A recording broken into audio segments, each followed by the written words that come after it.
بسم الله السلام عليكم ورحمة الله. الحمد لله رب العالمين والصلاة والسلام على أشرف الأنبياء والمرسلين نبينا محمد وعلى آله وصحبه أجمعين. Inshallah, we're going to continue with this explanation or this summary of the Hadith in Jawami Ul-Akhbar, a compilation of Hadith which are comprehensive in their meaning and short in their wording. And as I mentioned in the previous lessons, the first lesson and the second lesson, when we look at this collection of 99 hadith that the Allama Shaykh Abdul Sa'di compiled, you see that he compiled them in an order which is beneficial for the student of knowledge. So we've looked at ahadith that pertain to Tawheed and Aqidah, we've looked at ahadith that pertain to fiqh like as-salat and Sawm and Zakat. And now when we get to hadith number 37, he starts to look and explain ahadith which are jami', comprehensive in mu'amalat. Mu'amalat being transactions, buying and selling and things related to business. So the first hadith that we look at here, which is hadith number 37 in the book, says عن حكيم بن حزام رضي الله عنه قال رسول الله صلى الله عليه وسلم البيعان بالخيار ما لم يتفرقا فإن صدقا وبينا بورك لهما في بيعهما وإن كذبا وكتما محقت بركة بيعهما متفق عليه.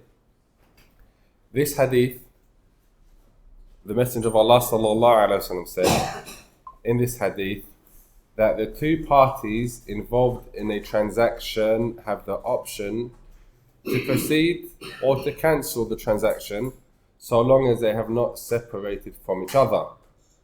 And if they are truthful and transparent in their dealings, their transaction will be blessed.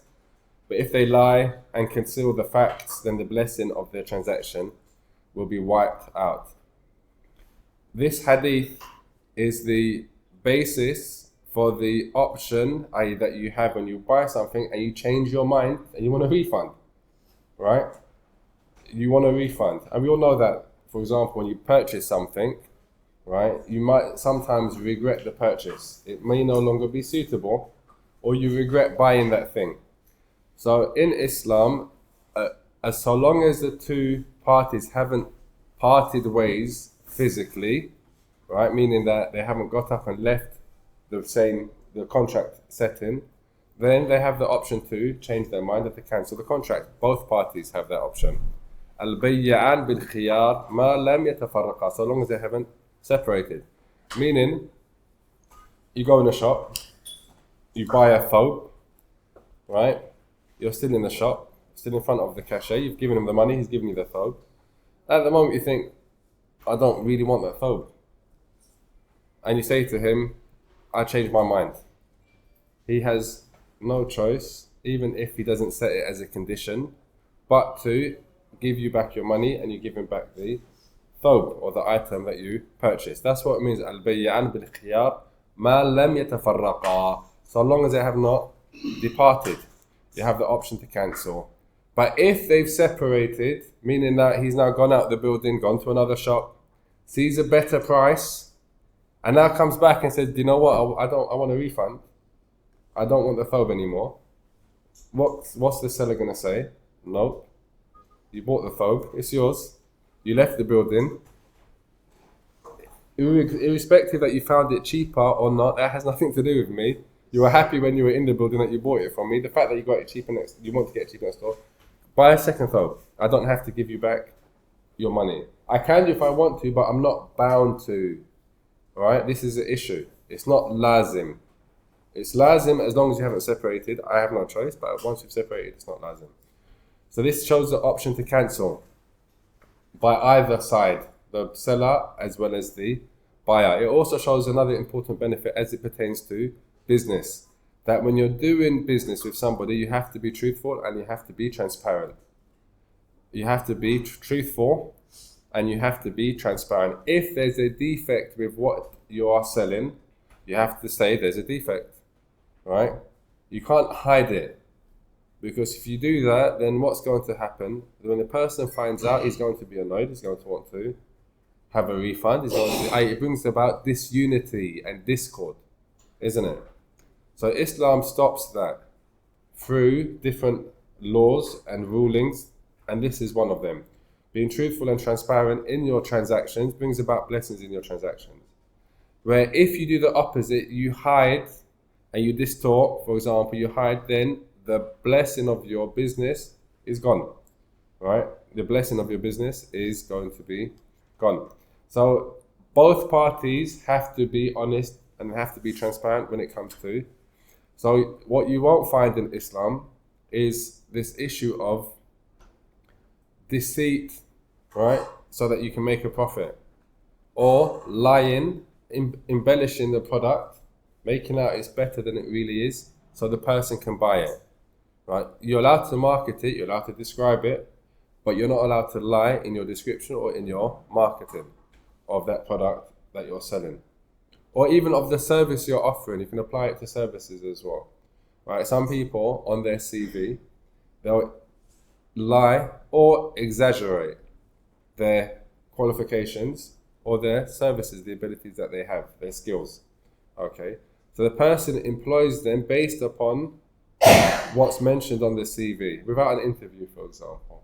If they find out at a later date that that's a lie, it's dishonest, there's deceit, then what's going to happen?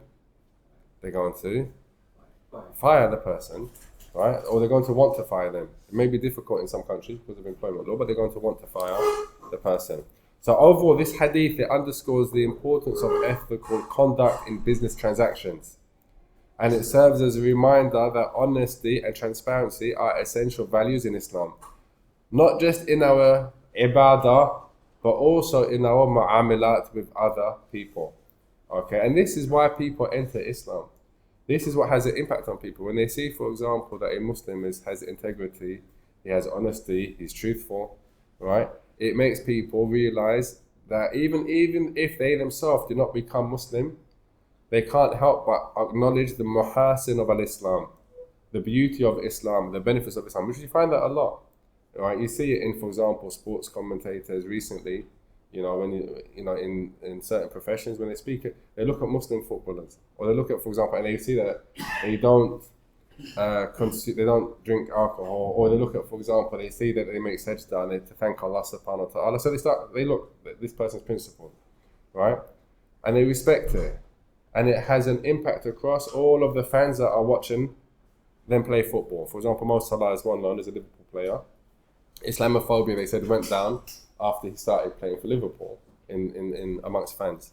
And you look at, for example, the fighters like the famous one like Khabib and stuff like that, and the guy that's in charge of the UFC, right? He says, you have to respect the Muslim fighters because they don't party, they don't drink, they don't do this, and they're honest, they're truthful, they respect that. He says he's coming out with those statements. Joe Rogan, if you know him, he has a podcast, right?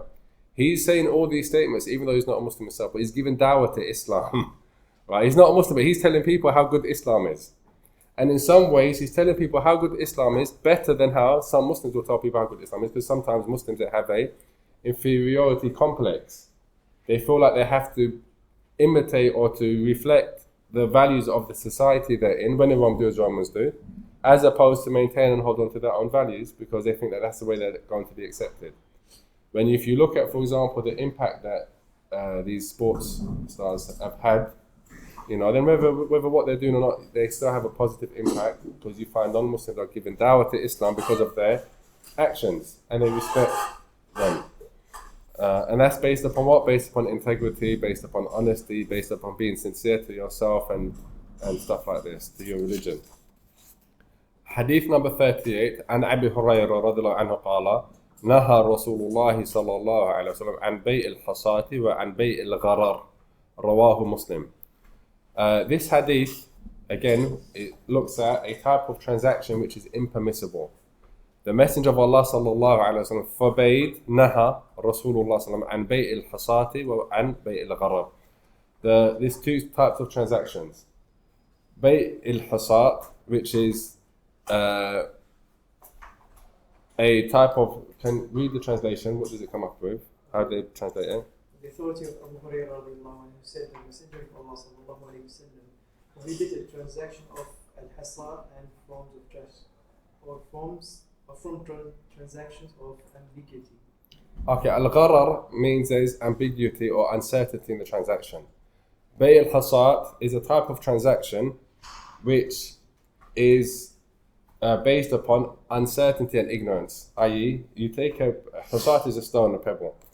So you say, for example, or the person says, okay, take a stone and throw it, whatever it lands on is yours for this much money.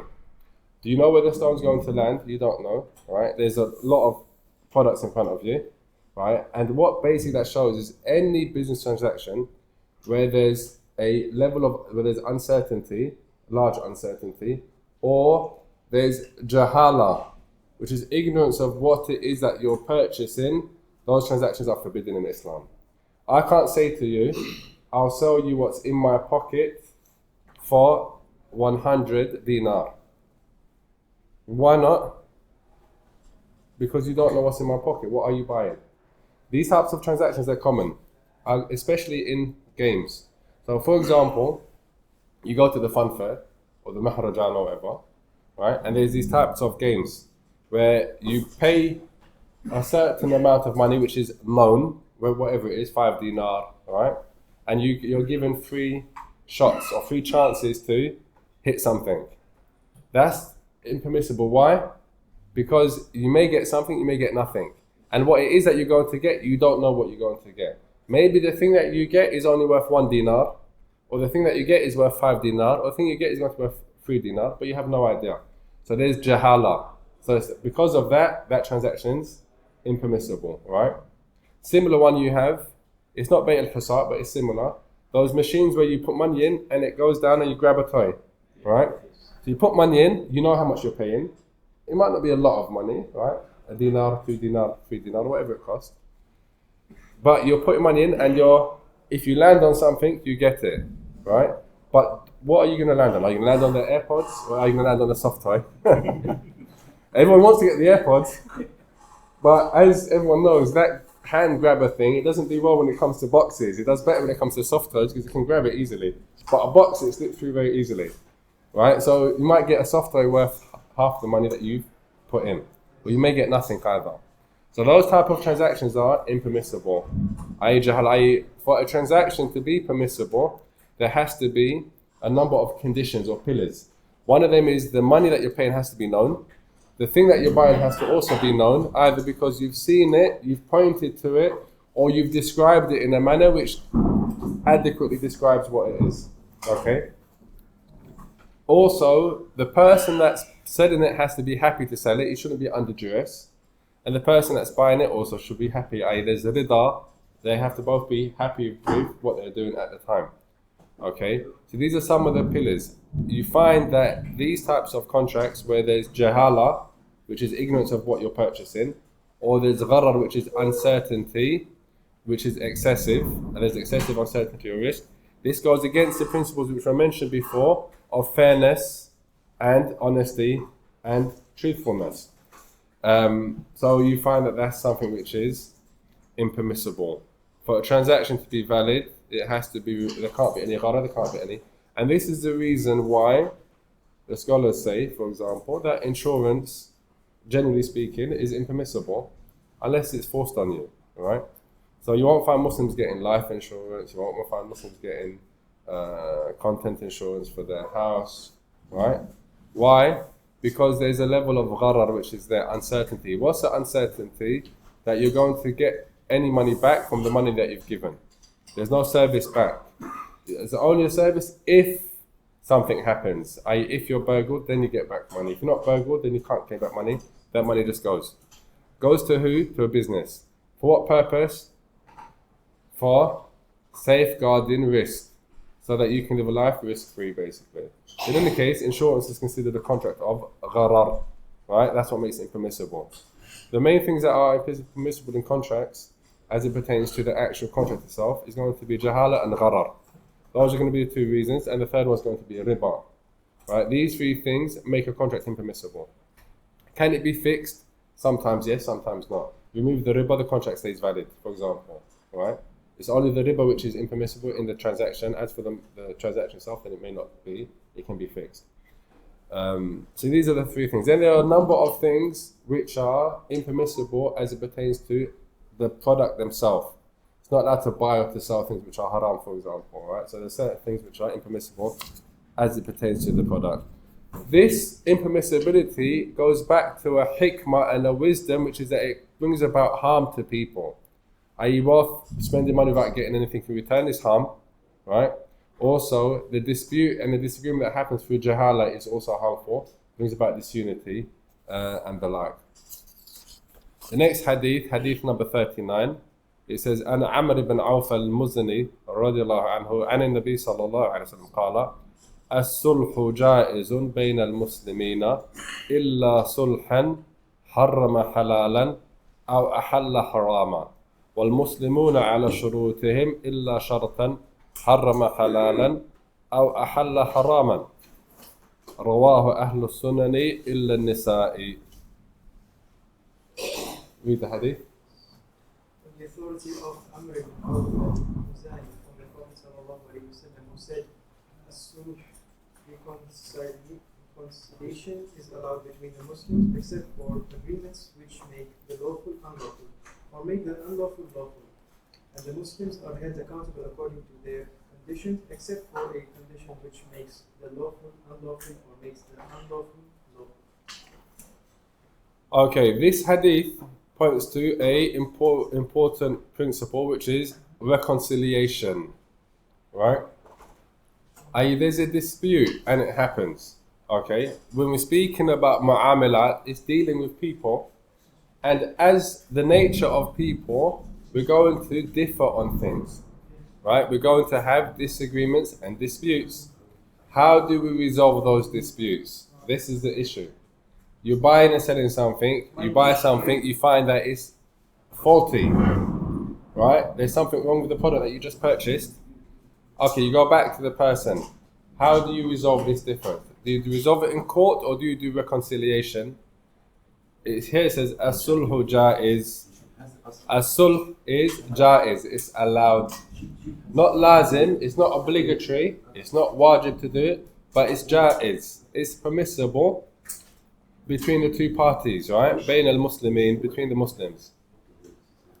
What does that mean? That means each party is going to come to an agreement in which they give up, or one party gives up some of their rights or entitlement in that particular situation, right? They give up some of their rights or some of their entitlement in that situation, either both parties or one of them. That's what sulh means.